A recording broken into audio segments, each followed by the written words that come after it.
have joined us in. And welcome to those who are Zooming with us.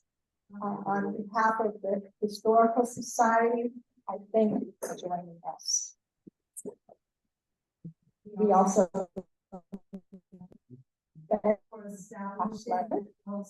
for establishing the Ellsworth Memorial Lecture Series and thank you for his continued support, and Richard Hackle, our student facilitator. Those who wish to support the efforts of the Historical Society may donate online at the ShibitiHistory.com website. Before commencing with the lecture, I wish to acknowledge and honor the indigenous people who were first to establish and inhabit big, forage its fields and forests, and fish its waters.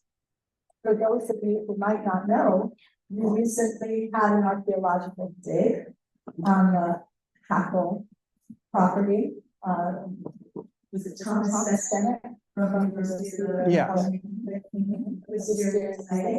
We're learning more about indigenous people who were here and here, so that's very exciting.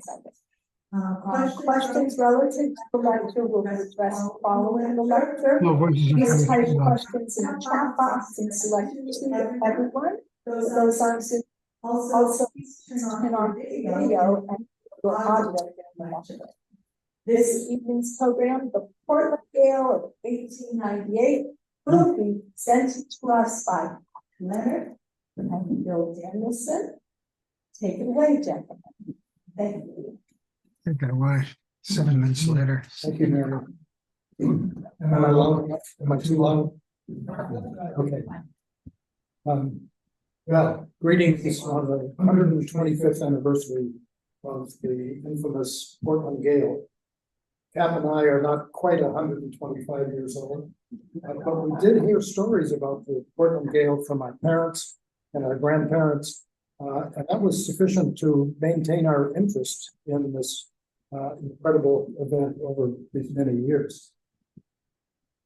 So this is the story of the side wheel, two-masted wooden steamboat Portland, one of the finest of its time, and a terrific late autumn nor'easter storm, one of history's worst, and the many people and their families whose lives were altered by the events of November 26th and 27th, 1898. Now Cap is going to present the story of Portland's design, its construction, and its operation. First propeller on. Go ahead, Cap. Sure.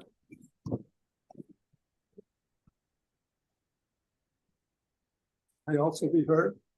How's that better? Thank you. You gotta get pretty close. Thank you. Thank you. I thank you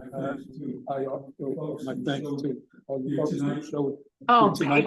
And I also want to take a second to thank all of you who supported the Ellsworth summer lecture series. It's been great. It's been a joy to us, and we hope that it continues. I'm going to send Donna. Bill mentioned parents and grandparents having an interest in Portland. I'm here tonight principally because of my grandmother, Henry May Hamilton Leonard, who has a young 18-year-old lady here on Shibiti. Grandmother was on. Witnessed the arrival of the storm and lived through its after. It was one of the great memories of her life, and she would, at the drop of a hat, share her memories of the Portland Day and how it was here on the island, how we were isolated, how the surrounding areas were isolated, and how long it took to get back to normal on Shibiti. Changed. And of course, all the damage along the shores of our island. So anyway, thank you, Brandon. A little background, and I would just like to say that In 1823, there was a little 100-foot sailboat, steamship named Patton, which inaugurated the marine passenger service between Portland and Boston. She made 3 trips a week for nearly 2 decades afterwards. A small handful of steamboats in Massachusetts water with several Maine and New Brunswick communities. During those early days, the schedules were not always fixed, but the expense was. The fare on the steamboat in those days could be as high as $15 to go to Boston. That was So it huge. certainly wasn't lucrative either for the steamboat companies or those routes. Not that far But apart. in 1842, the coastal steamboating situation changed. The Boston Maine Railroad came on the scene Oh, and began offering services at low fares and almost immediately lowered the passenger service to their rail system. Simcoe. This caused great wars, and soon steamboat users failed to secure enough passenger traffic to even pay their bills. It soon became evident that the various and varying small steamboat companies would have to work together to have any hope of survival. So, in 1840, the steamboat owners formed the Portland Steam Packet Company. They had a dedicated working capital of around $100,000, Wow. and the Wow. firm built New England's first 2 propeller-driven steamboats, the Commodore Pebble, probably, I didn't pardon, and the General Warren, and used them to make 3 round trips a week between Portland and Boston. Trips. The new steamboat company charged only $1 for a one-way passage. The new steamboat company was a far cry in its fares from the $5 fares commanded 15 years prior to that. But these new steamboats survived financially by most of the freight. Past business was not lucrative, and so it was freight. That goes. Yeah, feedback. With passenger traffic again on the increase, the Portland Steam Packet Company added more vessels to their fleet. They were side wheelers, generally in the 215 to 235 foot range. They were modestly powered with small walking beam engines, as was the Portland. Some considered this low power unsuitable for coastwise service. For the next 20 years, the company prospered with a carriage of approximately 1,400,000 passengers and carrying 2.5 million tons of freight on roughly 11,000 trucks. All this led the company to 1873, commissioning the building of a trio of side wheels. They were the Tremont, built in 1880. The Portland, 1890, and her sister, very near sister, the Bay State in 1895. Tremont, Portland. The Bay State and the Portland were near identical sisters, and the company's largest and most well-fitted vessels to date. Both vessels were built by the Crown Company. That's nice. Portland was designed by Bath naval architect William Packey, and he and the yard superintendent Amos Haggett directed the vessel's construction. The Portland's design was not chosen for seaworthiness or high speed, but rather for its shallow draft to get up the shallow rivers in Maine and the ability to carry large numbers of passengers. The Portland's keel was laid down in March of 1889. The Bath shipwrights built a strong hull of white oak, God. yellow pine, which is commonly known as longleaf yellow pine. I mean, if you want to move in, that's a good shot right there. What's happened? The He's just letting it go for a while. vessel was planned. Carol Fuller, please mute yourself. The oak was 3 inches Carol. thick Mute yourself, above the please. waterline, and below the waterline, there was 4 inches of pine.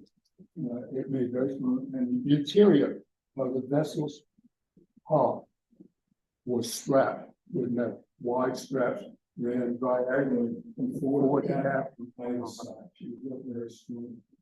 So,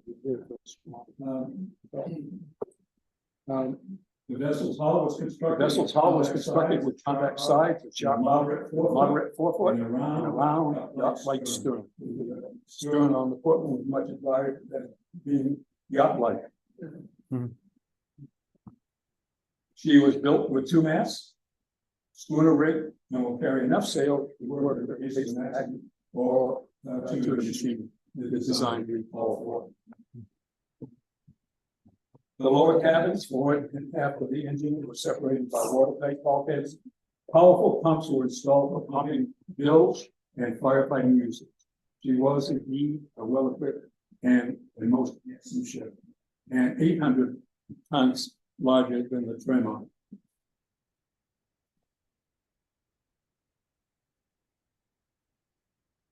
The future would show the cost of some compromise. For example, at the time the wooden Portland was designed and built, most other owners were building vessels of steel with a stern propeller as opposed to side wheels. Coupled with the use of side wheels was the need for a walking beam engine. The very heavy machinery beam was located high in the vessel's superstructure, with the top of the machinery generally well above the hurricane deck, the uppermost deck on the ship. And you can see the walking beam projecting up there on the top. It raised hell with the ship's stability. The show-off owners even mounted a 500-pound bell on top of the beam assembly.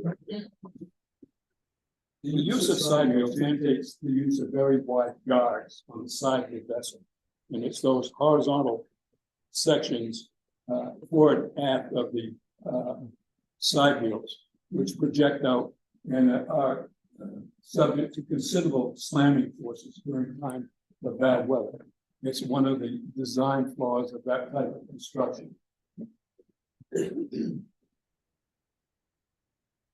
other problem was when the vessel was in the trough, the season might roll. And what happened, in fact, was one side of the water. One side of the water. The design spec on the Portland also. The design spec on the Portland also called what we call that part of the lower part of the wheel, which was in the water when she was at rest. The Portland design spec called for only 4 foot of depth on the wheels of the port. So you can imagine if she's in the trough, rolling it all, one wheel's out of water rather than fine. In that condition, it was very, very difficult for a vessel to head up into the sea. Indeed, there are many stories of how crews had to shift cargo while the steamer was underway to lift the windward side higher above the water to reduce bad pounding under the guards in heavy weather. On occasion, some side wheels were to cover a great deal of the void so high it was of little or no use. Of course, the owners of the Portland chose to use wheel construction because it was less expensive and abundant in the area. The Portland drew only 10 feet 8 inches of water in draft, which suited it well for harbor and river work, but was considered by some experts to be unsuitable for ocean work. It's interesting to note that the vessel that replaced the Portland drew 17 feet of water as opposed to 2.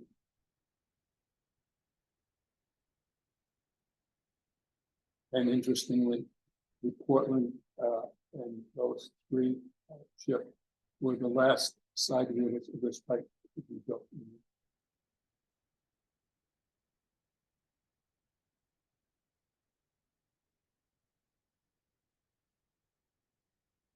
The Portland was fashioned with exceptional joiner work and fine finishes. The staterooms were painted white with cherry woodwork. The staterooms were arranged in a gallery of 2 tiers. There were 56 staterooms on the hurricane deck and 100 below. Altogether, the vessel boasted 514 berths. The vessel was equipped with electric lighting, The main cabin had a domed skylight. The vessel was equipped with electrical lighting. Two octagonal skylights lighted the saloon forward. Deep plush carpets complemented by hand-carved mahogany seating and furniture with wine-colored upholstery. The Portland Evening Express printed that the Portland would be the finest vessel that will travel eastern waters. The Portland was 291 feet long and around 64 feet. So the visualize the ship placed on a football field. He covered most of the football. That was the size of the ship. You can see the guards here really well in that center upper picture. The great shadow off. The great weakness of that design. As I mentioned, the distance between the guards was 68 feet, but the width of the ship, the active beam of the ship was only 42 feet. So she wasn't particularly wide. It left 13 to 14 feet each for the side wheels.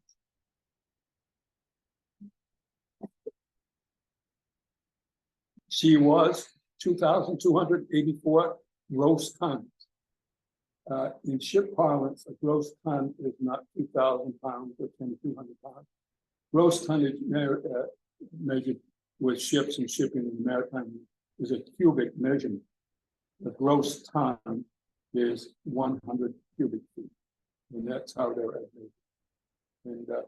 And then the economy item for net tonnage, which are all those spaces that could be, in fact, open to the weather or the sea. And her net tonnage was 1,517 tons. Her design speed was 12 to 15 miles an hour. She was designed to carry 700 passengers very comfortably, although her certificate of inspection allowed 300 persons.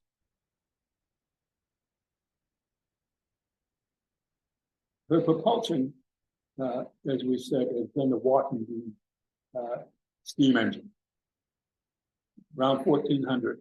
It had a 62-inch bore, one cylinder, 5 feet wide.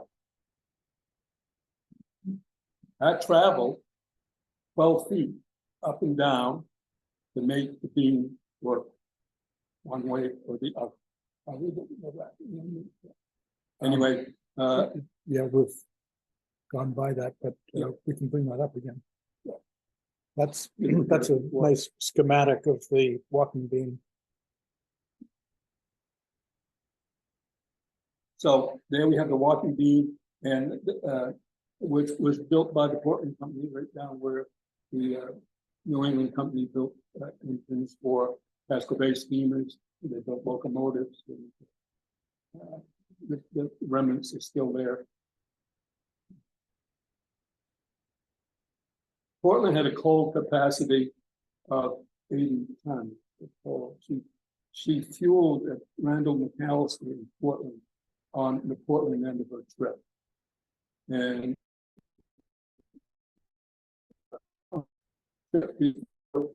down to Boston, she loaded at Randall McAllister up to her 80. Actually, she had 81 tons. She also had 2 deck compartments which held 1 ton each. And before she left, she had 7 tons of coal put on her deck because the chief engineer was going to a funeral, and he wanted to make sure the vessel had plenty of coal to strip down Boston and return. And it took, she burned around 3 tons an hour in 2 boilers that had been built by the Bath Iron Work, and proceeded along. So she arrived in Boston with about 65 tons of coal for use on the return trip.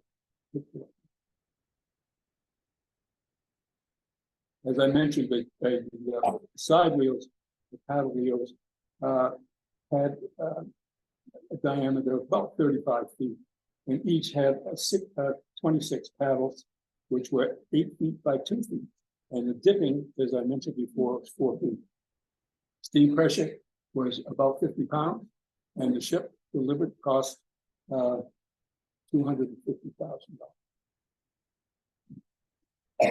The portal was launched on October 14th, 1889.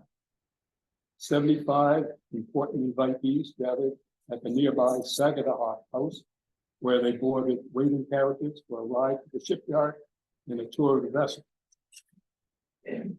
While on the way, at 3 p.m., Miss Emmy Cole, the daughter of the company's general manager, christened the vessel with a bottle of wine, and the vessel slid into the kingdom.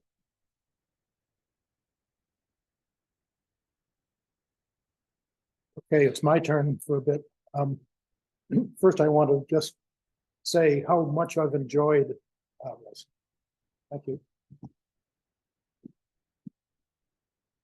How much I've enjoyed working with Cap on this. It's been such an honor, a privilege. I have learned so much, as you can well imagine, and it's been a real thrill.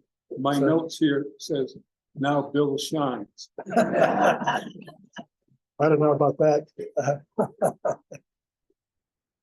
Well, this photo was likely taken just weeks before the Gale that now carries its name. Note the walking beam, by the way, on the back of on the top of the vessel, and the boom on the foremast, which was interesting. They never used the sails for any real functional purpose, but they did have 2 masts and booms as well. So now we turn to the weather leading up to the big event, the Gale. And there we go. We start on the morning of Saturday, November 26th, 1898. Here's the Portland Daily Press, as it was called back then. And I've highlighted the forecast for that particular day, which is written in sort of pale blue off to the left of the pink. But just so you can actually read it, you see it says fair and continued cold, brisk westerly winds. A really quite a lovely day. It's also interesting to look across the newspaper to see what else is going on. It's interesting that the Secretary of State is recovering perfect health due to Payne's daily compound. Can't quite imagine how they managed to get that advertisement.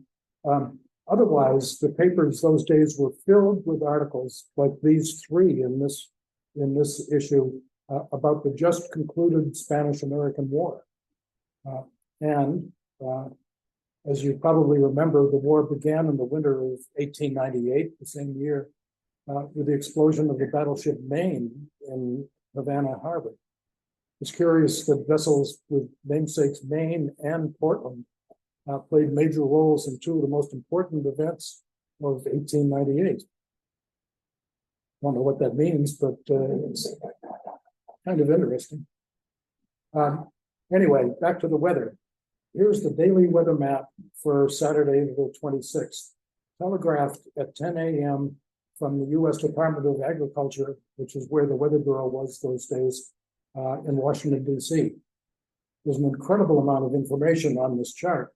The data for scores of weather stations are listed on the right.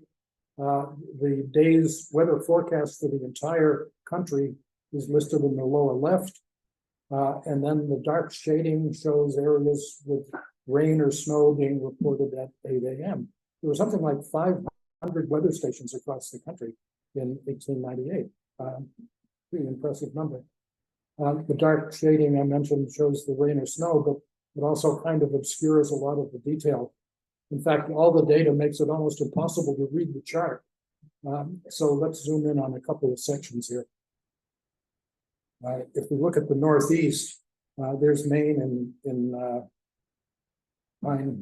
white pine green, I guess. The weather systems, the one in the upper right, the Northeast is exiting our state. We have blue, clear, high pressure dominating most of New England, and a low pressure system, a storm out over the Great Lakes that is heading in our direction. That was a very intense storm, and that was the one the Weather Bureau was watching closely to see just what its effect was going to be. However, for the day of Saturday, all looked really well.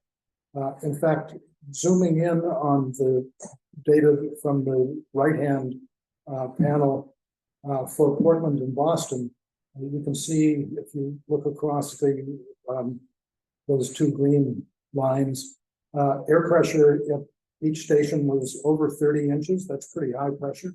The pressure was rising, which is always a good sign. It was chilly. It was, what was it, 18 in Portland. That's pretty cool for November. 24 in Boston.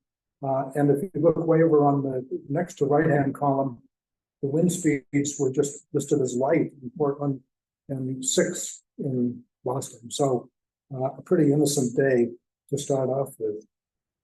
However, the forecast in the lower left, forecast for New England, tells a very different story. And I've brought out in red the really important parts of this forecast.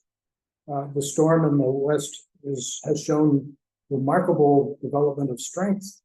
The Northeast will be attended tonight by heavy snow in New York and New England, shifting. The winds will be shifting to northeasterly gales. All of this came out on the 8 o'clock weather map, which was actually produced and sent around the country by telegraph, sort of like a fax arrangement, at 10 in the morning. So that was 9 hours before the Portland left port. And the Portland spent the day tied up at India Wharf in Boston. That's the second wharf from the left in this drawing. Does my pointer show up there? Okay, well that's it there.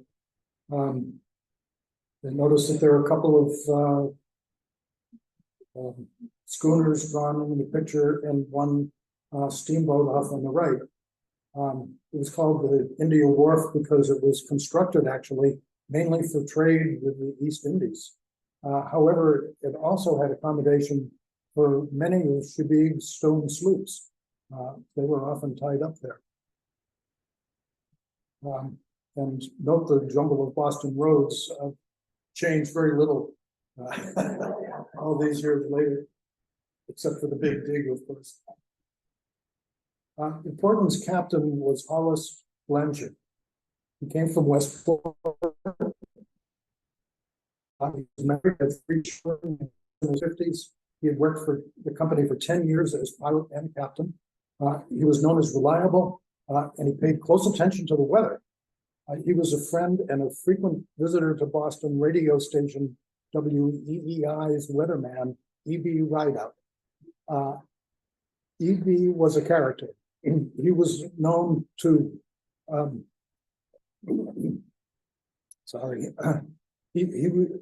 E.B. was known to pull out weather charts on his way to work. And on the rare occasion when he and on the rare occasion when he muffed the forecast, he denied himself the share of pudding after his ritual dinner at Durban Park. According to biography anyway.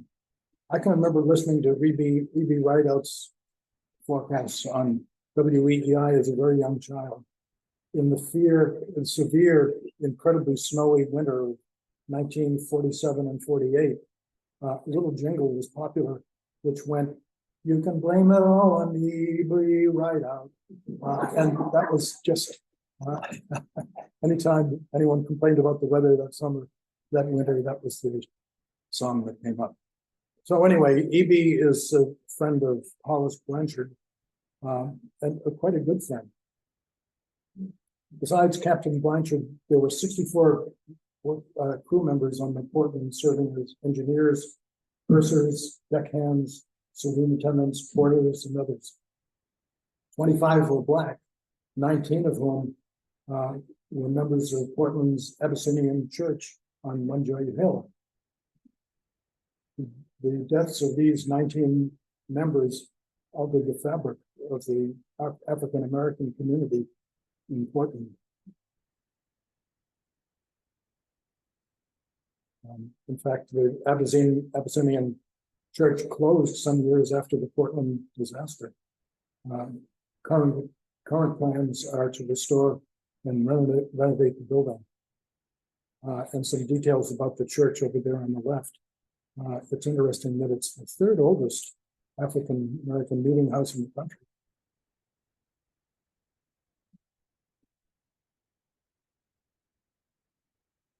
And the Portland carried approximately 128 passengers that particular night, along with the crew of 64. These are a few of the passengers. Many of these passengers were people who returned to home after Thanksgiving. This was 2 days after Thanksgiving, so this was the Thanksgiving weekend that this event occurred. And the residences of the passengers are shown here, ranging from as far away as Ohio in one direction to Nova Scotia, Montreal, Philadelphia, but most of them from either Boston or Portland.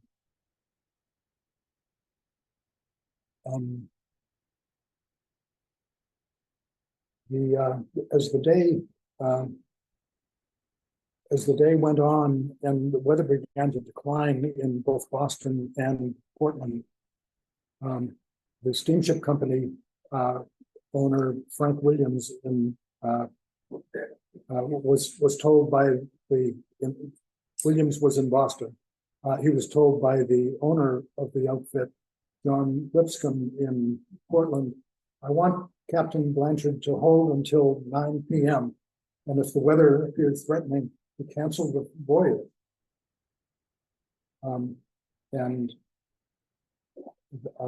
That is something that Mr.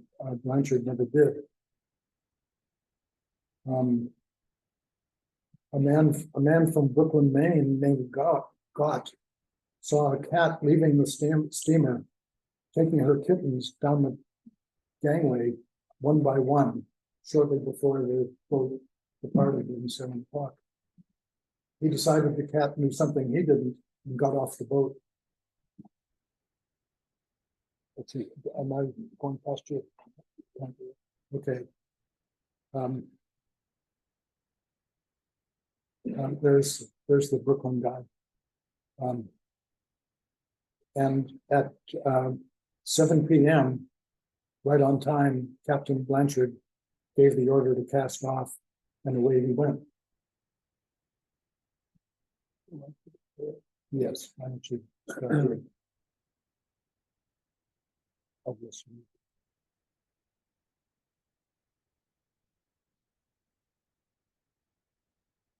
I'll just go back to one other conversation ensued around 6 o'clock that day, with William standing next to him. Blanchard called Danielson about 6 p.m. that evening for the sailing, the coast sailing. Danielson reported the Portland weather. Blanchard told Williams to convey to Danielson his intention to sail on schedule in view of the weather indications which then existed. Danielson replied that he had decided to remain in Portland until 9 p.m. Until the weather report was issued. At the same time, a weather reporter in New York City telegram Williams, who read it and handed it to Blanchard. The telegram read, snowing, wind northwest. Blanchard then left the office to board to Portland after saying, we are going to have the wind from the northwest. And at 7 p.m., the Portland sailed out, hadn't started snowing, but it was cold and blustery. At 7:20, the Portland was seen by the keeper of the Deer Island Light, Mr. Pingley, and she continued out of Boston Harbor. At 7:20, just after that sighting, she traded signals with the steamship Kennebec, which was of the same ilk but a smaller ship. Kennebec had sailed earlier, but was headed back to Boston that night because of the falling barometer and conditions that the master of the ship didn't like. About that same time, the Portland passed the Mount Desert, which was another coastal steamer, much like that, near Graves Ledges, just outside Boston Harbor. The Mount Desert was entering the harbor. Captain Roy reported that he had expected the Portland to turn around and fall into the harbor. The crew in the pilot house kept looking astern, expecting to see the Portland return to harbor. At 7:37, light snow commences.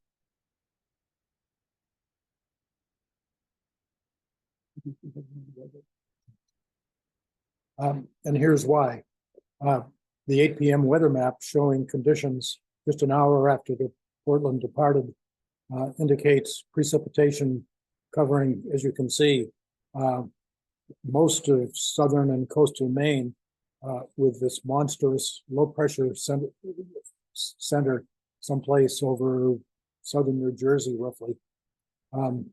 This is a classic pattern for the development of a nor'easter. There's moisture streaming up from the south on the east side of the storm, cold air coming down from the northwest. In fact, there were two separate systems shown by these little pointy arrows coming up from the south and coming down from the northwest, which joined right out there just off the New Jersey coast to make this incredible storm. It's also interesting that the northwest storm traveled, quote unquote, in just 12 hours from its center in just south of Lake Huron all the way to the New Jersey coast. Now, in fact, they don't actually do that. What happens is as they approach the Appalachians, the western storm weakens, and by sort of resonance, a new one pops up on the coast, redevelops. And that's what happened. It didn't really travel 1,000 miles an hour or whatever. So that explained how it got out there. The southern storm was chugging along, and the Weather Bureau didn't know that that was there, actually. So it wasn't until just a few hours before this map that they discovered a second storm was coming up. They based that heavy weather forecast strictly on the system coming from the west. So anyway, there's the system in its scary moment.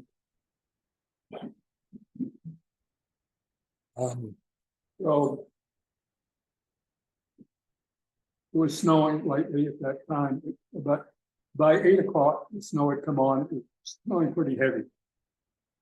And Captain Martell of Channing exchanges whistle signals with Portland while close aboard off in the hand.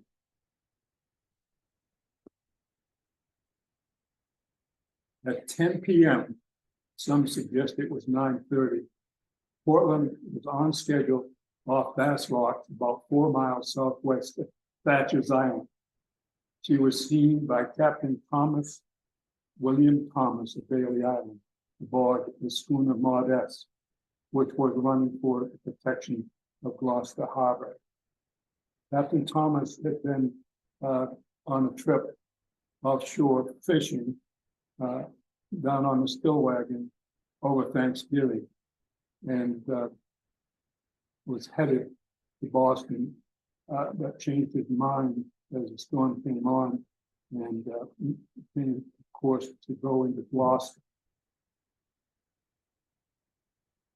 He was gone over Thanksgiving on his fishing trip, so his wife Hope packed a bag and went down to Boston to visit her sister, Grace, who had married a lawyer down there, and spent the holiday with her sister, and was to return on the Portland that night. So Captain Thomas in Bailey Island lived in a old federal farmhouse on Bailey Island. Saw the Portland go by and knew his wife was on board. But what really happened was that Hope had taken the day to go shopping, Christmas shopping for her family before she was to steam out that night on the Portland. He went around town and bought a number of nice things, including a nice BioWare pipe for her husband Bill to shoot the stem out of the pipe. He bought Christmas presents for the two daughters, Gloria and Sally, I think it was. Nice presents. They had taken most of the day. And at the end of the day, being the substantial New England lady that she was, she decided to buy herself a pair of shoes. So she went to the shoe store and she couldn't make up her mind which pair to buy, fancy shoes or good workable shoes. So she was in a corner. Well, she mulled it over for quite a while. And finally, she decided, what the hell, and buy fancy shoes. And she did. Anyway, so went home, packed up. The family put her in the carriage, the family carriage, they were from Beacon Hill, and brought her down to India Law to get on the court. She got in line. She actually got in line down there on the wharf to get on the steamer. And her Yankee background bigger.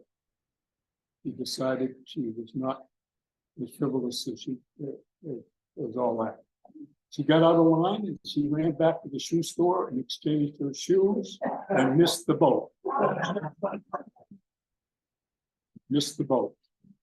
And there was Captain Bill out there chewing on his pipe that had no stem left, but he sighted it. And so let me tell you where he was when he sighted the Portland.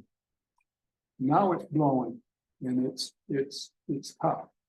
The Portland got up as far as Thatcher's Island. And it's almost an easterly course from Boston Harbor up past Cape and Thatcher's Island.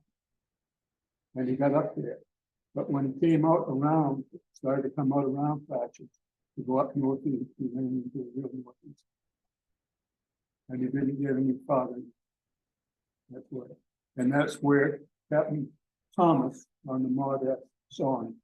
And Captain Thomas reported that he was approximately 13 miles northeast of Thatcher's Island. Portland was also seen this time by Captain Hathaway while it's in the smoking room of the Thatcher Island Lighthouse. The vessel was close aboard. It had to be, because Thatcher Island has a shoal called Port Legend, just outboard of it. So you had to hug the island with its twin lighthouses to get up through there, and then haul to the western just a bit, getting up the coast. So the Portland passed within 500 feet of the island and London away. The storm continued to intensify. The next sighting that we have, the verified sighting, is around 11 p.m. of that evening. And the Portland was sighted by schooner Captain Reuben Cameron aboard the Grayling, about 12 miles southeast of Thatcher's Island. And that boat is when she began to lose it. It couldn't make headway.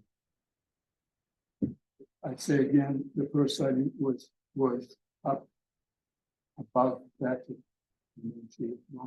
So, in our humble estimation, Blanchard was up there with the up, and he'd slowed the ship, and he was driving into it because he couldn't go with it. So that was the beginning of his struggle. At 11 o'clock that night, 11:15, the captain of the schooner Florence E. Spears, bound for Gloucester, saw a paddle wheel schooner, a paddle wheel ship he believed was important. And at 11:45, Captain Pelletier, Edgar Randall, cites what he believes is the Portland was badly damaged, quote unquote, superstructure and running without lights. The vessel is now 14 miles southeast of Eastern Point. Eastern Point is down, Eastern Point is at Gloucester, just south of Gloucester. The weather is thick snow and driving spread. The wind increases and Highland Light registers 90 miles an hour before the anemometer is blown away. The Portland is not seen or heard again that night. The next morning, Sunday morning, early morning, 8 o'clock, something like that, Captain Samuel Fisher of the Race Point Life Saving Station was down in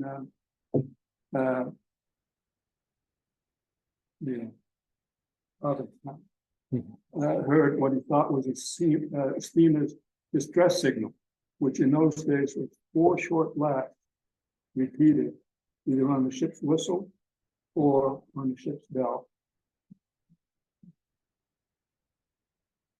It indicated the vessel was either in distress, not under command, or in a sinking condition. The signal indicated the immediate need of help. Shortly after that, Captain Michael Hogan of the schooner Ruth M. Martin was attempting to keep clear of Peaked Hill Bar. The visibility increased somewhat, and he saw both the Portland and the steamer Patagonia, which was the former USS Moccasin, off to the leeway. The Portland's engines appeared to still be operating, and she was still jogging into it. The visibility then closed in again. The Patagonia was never seen again, and no wreckage was ever found of that ship.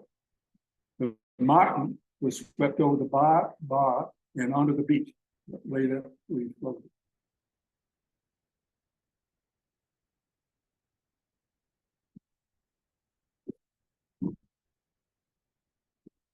Okay, in the next 4 minutes, the final 4 minutes, we're running a little slow, I think.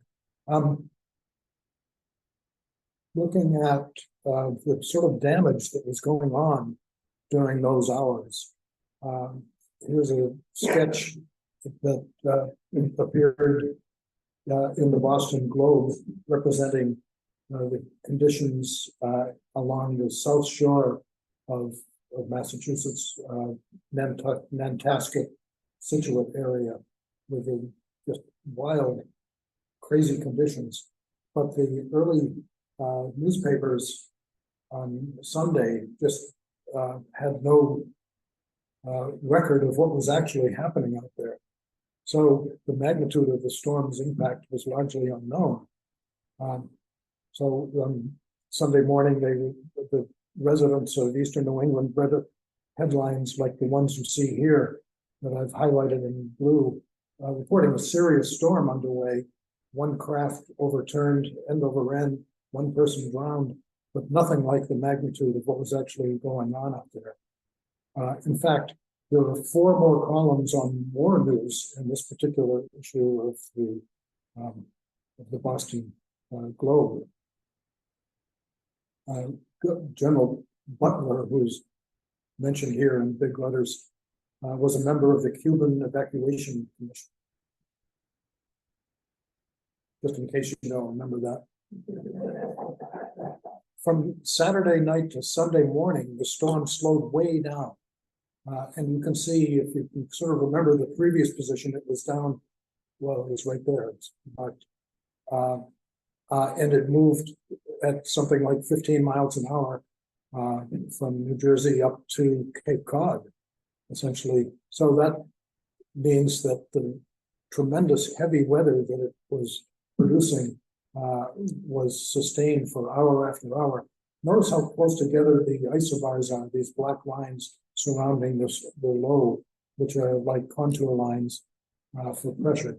They determine the wind speeds, and so those tight isobars indicate tremendous winds coming from the northwest across the zone.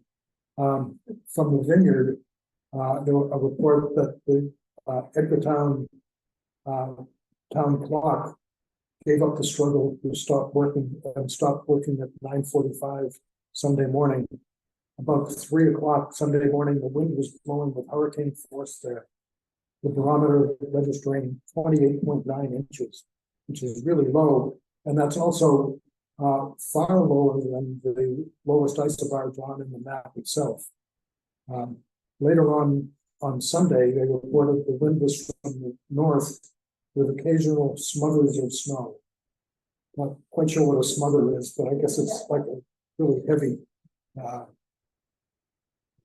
squall. That's weatherman talk. Yeah, right. According to one account, at 7:30 Sunday night, this is 24 hours. Sail, a lifesaver on his regular beach patrol found one of the steamer's life belts washed up on the beach. About 11 p.m., the rising tide brought in massive quantities of wreckage, giving clear evidence that the Portland had been lost. So this was late Sunday night. Frank Stanyard from the Boston Globe had arrived at Orleans Sunday night. By the time he had completed his interview with resident Jack Johnson, 15 bodies had washed up. Those bodies wearing watches all showed that they had stopped at approximately 9:19 to 10 p.m. There was only 41 minutes difference between all of the recovered timepieces. Stanyard returned to the inn, but on the way he discovered a small building with the click of a telegraph key. It was the office of the French cable station. The Orleans operation had no direct connection to Boston, so Stanyard convinced the clerk to send his news story from Orleans, Mass, to St. Pierre Island, south of Newfoundland, to Brest, France, and on to London, to Ireland, to Nova Scotia, and down to storm-damaged offices of Stanyard's Boston Globe.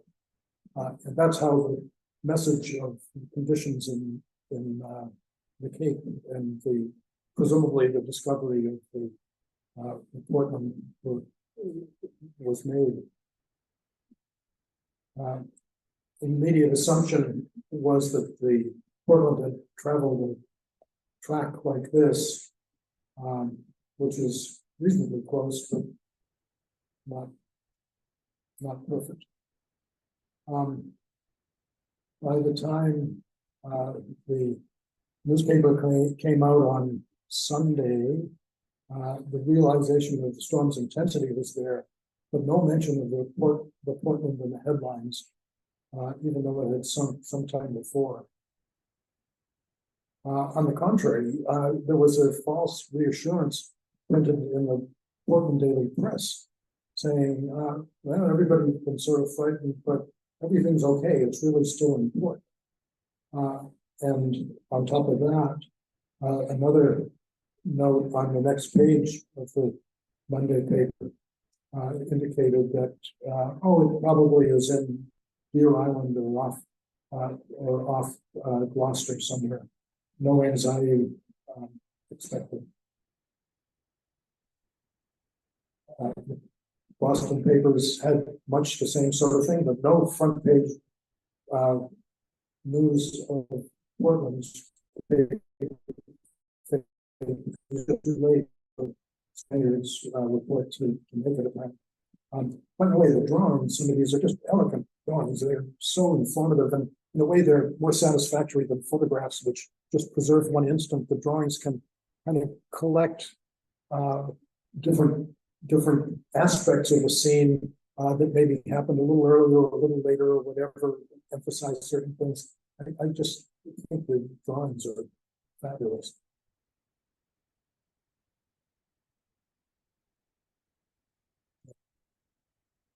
These are kind of hard to make out, I think, but this is a map of Boston Harbor with the little blue patches showing vessels that were in distress or wrecked as of that was as of Sunday afternoon or evening.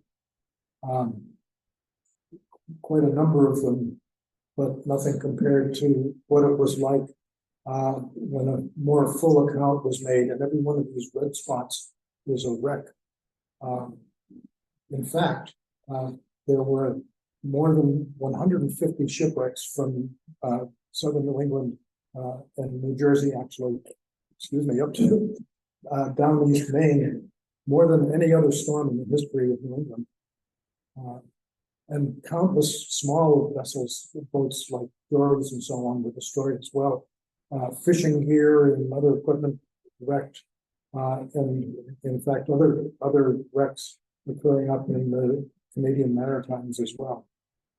By Monday morning, the storm was gone. It took off after devastating New England for some time, and was up close to Cape Breton by that time.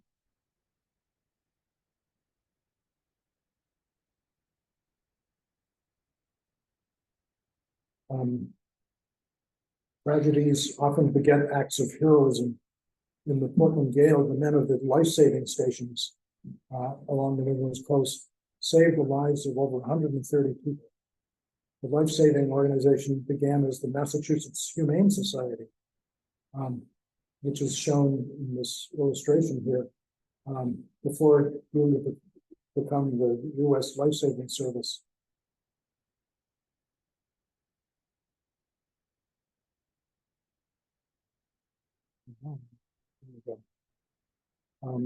There's an artist's rendition of the lifesavers saving people off of a vessel next to Boston Light in that storm.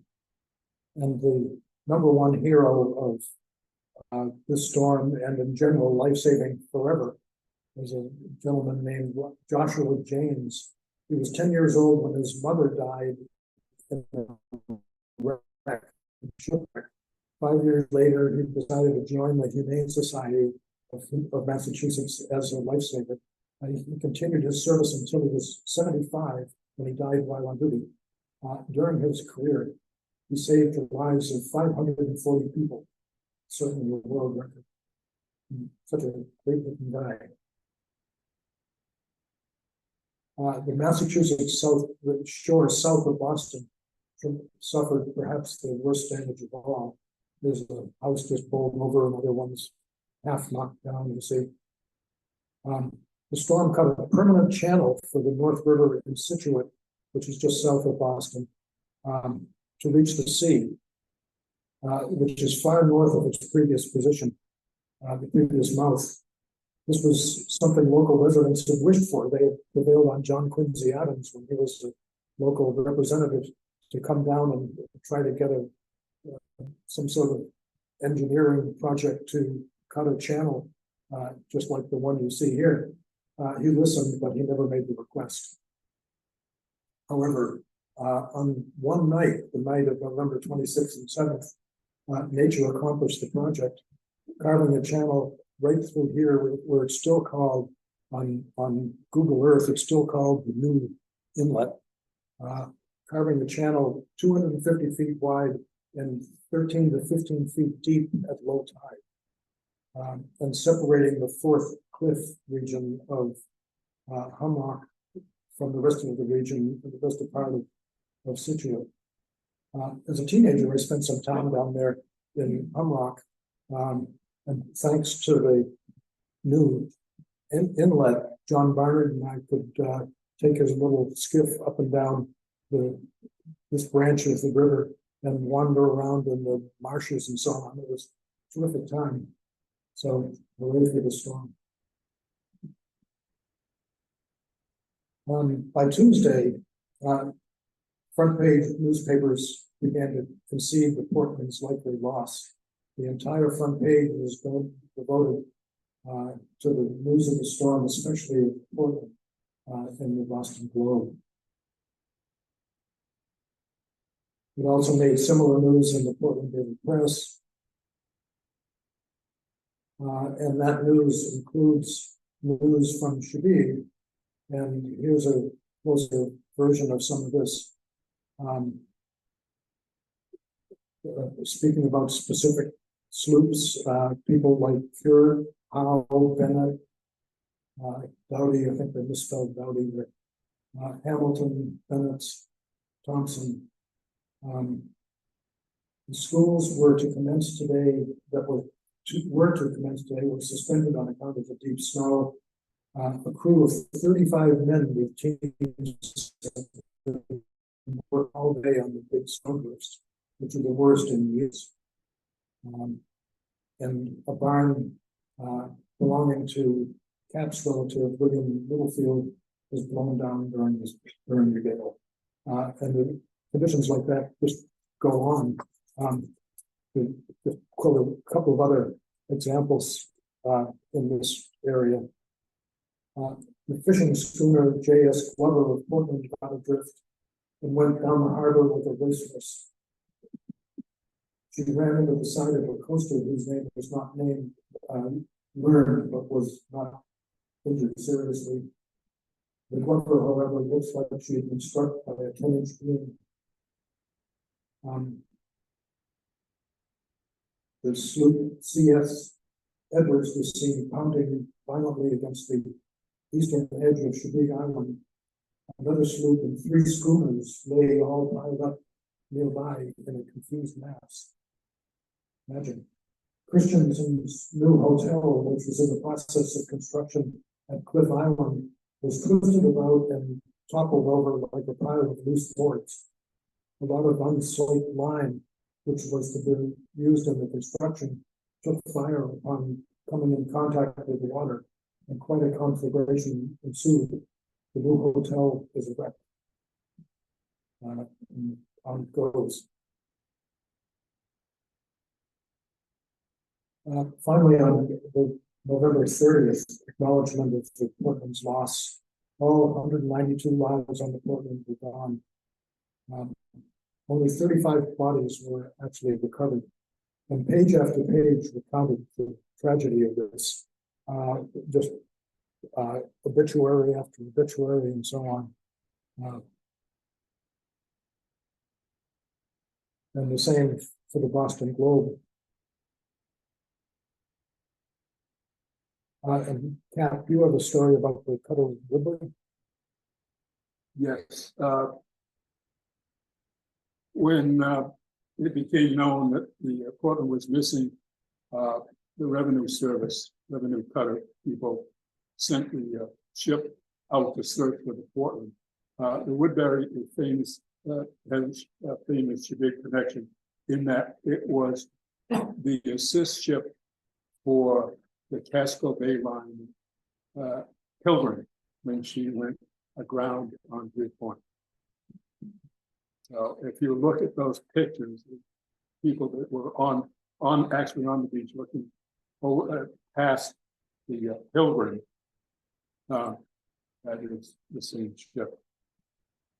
The captain, we're going too long. The captain of the Pilgrim was Captain Jimmy Long, who was in a fog, literally and figuratively. Another ship coming at it right at the point, and he was an older gentleman by that time. He had been Commodore of the Casco Bay Line for years and years. And Captain Jimmy reported after the accident that he had lost his time. All I had in those days was time and force.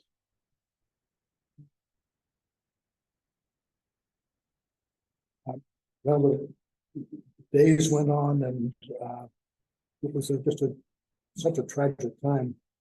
The newspapers would announce little identifications like the ones you can see here, just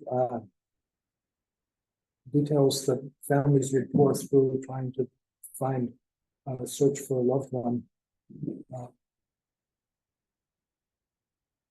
The Pentagon, Cap mentioned earlier, there was a 130-foot vessel. It was hauling freight and Christmas merchandise from New York to Maine. It was last seen off Truro, Massachusetts, in the gale not far from the Portland, as Kat mentioned. All 18 crew members perished, which was the second largest loss of life in the Gale after the Portland was. And ago, it had been a gunboat during the Civil War.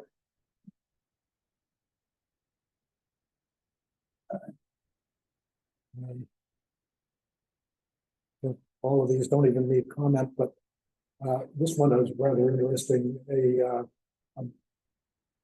flask containing a message purporting to come from Captain Blanchard washed up, and it was pretty well determined that it was a fake. Why that would happen, I don't know. And Cap has another example of that. Never tried to be, there's a little levity anyway. This has just popped up. It said that several reports had a little or no credence. But then in early May 1899, an empty quart bottle floating in the water off Cliff Island, Maine, inside a scrap of paper which began November 27th on board the steamer Portland. It briefly mentioned that the vessel's superstructure was gone and the crew expected the ship to go down in a short time. The vessel's location was simply given as southeast of Thatcher's. The note was unsigned. Some Cliff Island residents actually believed the message was legitimate. Others felt the more likely explanation was that somebody, after consuming the contents of the bottle, decided it would be a good joke to write the note, place it inside, and throw it into the ocean. I interject here for a second, if I may. The force of the storm and some of the debris that came ashore down on the Cape was just unbelievable. But one particular instance, one piece of equipment stuck in my mind. It was two steering wheels in the wheelhouse of the Portland. In those days, a typical wheelhouse had 3 steering wheels, one up forward and 2 joined at the after part of the wheelhouse. The forward steering wheel was steam assisted, with like power steering in the car, and that's how the quartermaster steered the ship. The other, the 2 wheels in the back of the wheelhouse were a backup manual system. So it's a steam engine let go or whatever. They still had a means. The 2 steering wheels from the wheelhouse on the Portland came ashore in that day green. They were still attached to a large portion of the deck. The deck was torn out with the wheel and the lines and the wires and ropes with it. And it was found on the beach.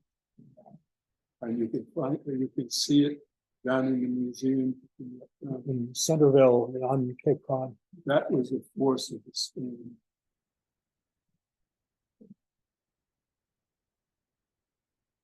We're down to the aftermath, you see.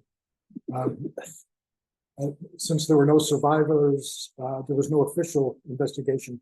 However, lots of people sued.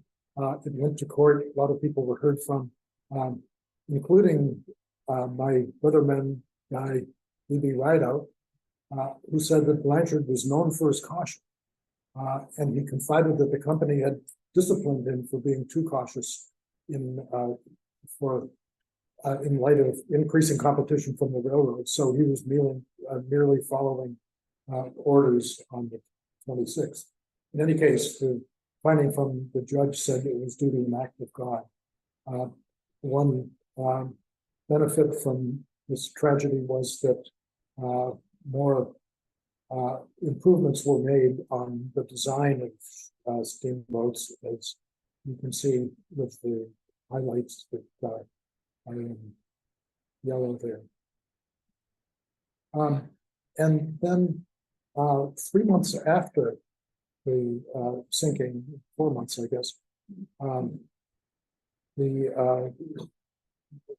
apparently 2 different fishing crews seemed to find the final resting place of the Portland, including Captain Thomas of the Maud S,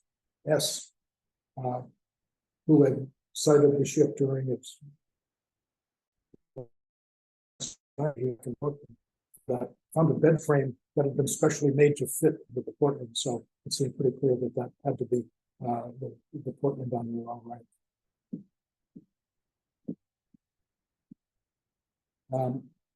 Then we zoom ahead to did I say anything? That's not. 1989, when John Fish and Arnold Carr, principals of the Historical Marine Group of New England, located the steamship. However, they did not get good documentation of that, so it was sort of generally believed that they must have found the Portland, but it was not totally proved.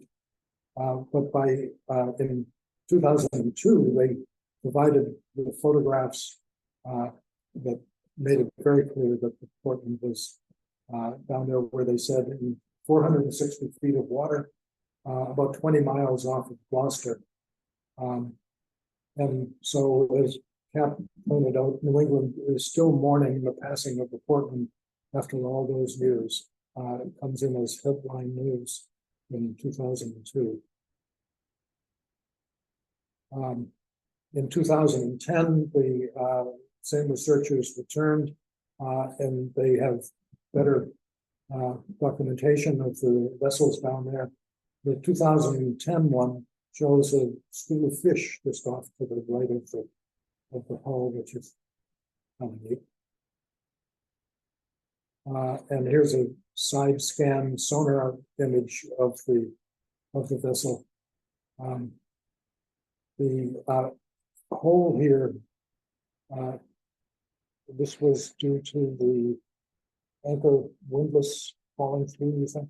Well, the vessel's hull, as you can see, is complete. Superstructure is gone. The hull is complete.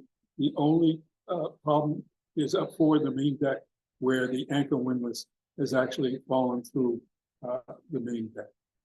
And you mentioned that the stern doesn't seem separated from the. Early on, it was reported that the stern had separated from the ship. You can see from these pictures that it hasn't, and the rudder assemblage is still in place and looks fine. This is some of the detail that the photographs show, with dinner plates and silverware and other objects down there. For the 2019 explorations, this wonderful little device, the Rove Pixel, went down and took photographs which provided illustrations like this. There's the walking beam you see, multicolor too. I don't know what that means. Probably nothing, but beautiful green blue. And here's the hull itself, partially covered with fishing gear that has snagged on it over the decades. Which brings us to the end of our story. A story that is so New England, whose main players are ships and shipping, weather, especially a nor'easter, geography, and most of all, the people whose lives are so influenced by these things. And like a good mystery, this one leaves at least one question basically unanswered. What exactly was the cause of the Portland sinking? It remains to be answered. Anyway, Cap and I thank our ancestors for sharing their memories of this event with us and helping to keep it alive. Thank you all.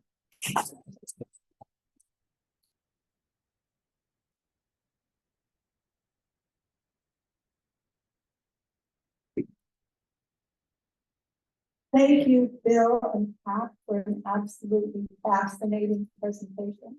I know I've learned this after that.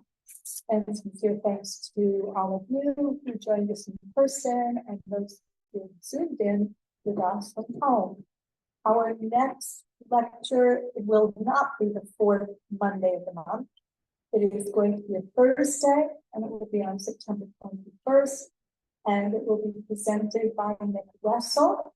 And the topic is, what's next for Putin's Russia and Ukraine?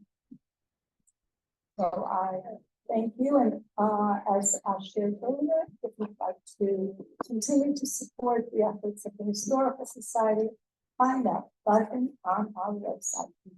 Thank you so much for joining us. And thank you for all your work. Thank you.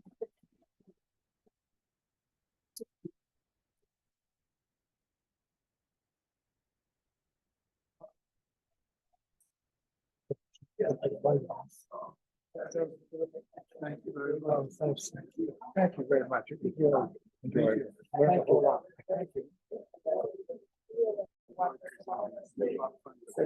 Thanks. I don't know.